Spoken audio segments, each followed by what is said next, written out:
ఘన పదార్థాలలో ఎక్కువ ఏది స్ట్రాంగ్గా ఉంటుంది అంటే రాయి కంటే, ఇనుము కంటే, ఇంకా ఇతర ఏ పదార్థాల కంటే కూడా వజ్రం ఎక్కువ స్ట్రాంగ్గా ఉంటుంది అనమాట.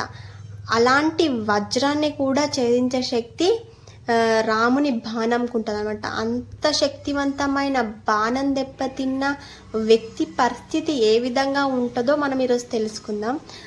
యాగ రక్షణ చేస్తున్న రాముడు, మారీచుడు, సుబాహు ఇతర వారి వెంట వచ్చిన రాక్షసులు అందరూ కూడా యాగంలో మాంసం రక్తం వేయడానికి ప్రయత్నం చేస్తారన్నమాట.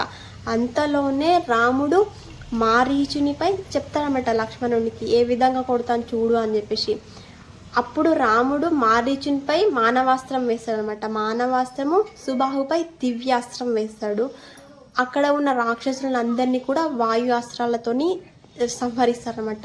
మారీచునిపై వేసిన బాణము ఏ విధంగా ఆయన తర్వాత పనిచేసింది అంటే, రాముడు ఒకేసారి ఆ మానవాస్త్రం వేసినప్పుడు, మానవాస్త్రం అంటే అది ఆ బాణం వేసినా కూడా మనిషి బ్రతుకుతారనమాట. అలాంటి అస్త్రాన్ని మారీచునిపై వేస్తాడనమాట. ఆ బాణం వేయగానే ఆయన 100 యోజనాల దూరంలో అవతల పడి స్పృహ తప్పి పడిపోతాడనమాట. తర్వాత తేరుకున్నా కూడా ఆ రాముని బాణం తాకిడి ఎలా భయపడిపోతాడంటే, ఎక్కడ చూసినా కూడా రాముడే కనిపిస్తాడు అనమాట. మారీచుని పరిస్థితి ఏ విధంగా ఉంటుందంటే, భయం వచ్చేస్తుంది అనమాట. ఆ దెబ్బ తిన్నాక ఎటు చూసినా కూడా భయంతో వణికిపోతాడు. ఎటు చూసినా కూడా రాముడే కనిపిస్తాడు అనమాట. ఆ భయంతో రాముని మీద భక్తి వచ్చేసమాట. రాముడు ఎవరో అర్థమవుతుంది. స్వయంగా ఆయనంతలో ఆయనే మాయా జింక రూపంలో రాముని చేతిలో చావడానికి వెళ్తాడనమాట. అంటే ఇప్పుడు మారీచుడు, సుబాహు ఇద్దరు ఒకే తప్పు చేస్తారు. వాళ్ళిద్దరిని ఒకే విధంగా శిక్షించాలి కదా.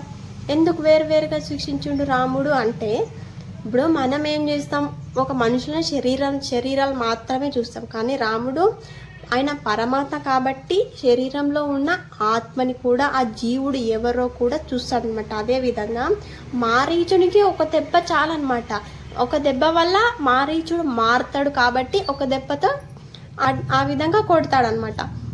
ఇప్పుడు సుబాహు ఎంత కొట్టినా కూడా వేస్ట్ అనమాట. వీనికి అసలు మార్పు రాదు కాబట్టి సుబాహును చంపేస్తాడనమాట దివ్యాస్త్రంతో.